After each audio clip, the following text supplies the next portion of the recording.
उद्धार करणारा परमात्मा, उद्धरून जाणारे आपण, मग संतांच्या चरणावर लीन होण्याची गरज काय? एकाच वाक्यात उत्तर देतो, नाव तरती हेही खरं आहे, तरण्याच्या आशेने मोठे मोठे नावेत बसली हेही खरं आहे, पण नावाडी जर नसेल तर नाव पलीकडच्या काठाला पोहोचू शकत नाही.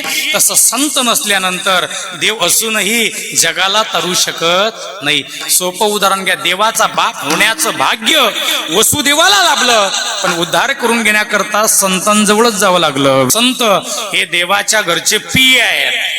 अगदी व्यवहारातल्या भाषेत सांगायचं झालं तर मुख्यमंत्र्याला जर भेटायचं झाले तर पहिल्यांदा कोणाची भेट घ्यावी लागेल? ग्रामपंचायतच्या सदस्याची. मग पहिल्यांदा पीएचा लग्गा लावावा लागतो बरं का. आणि मग मुख्यमंत्र्याची भेट. तसं भगवान परमात्मा आमचा मुख्यमंत्री आहे, आता संत मात्र त्याचे पिये आहेत बरं का.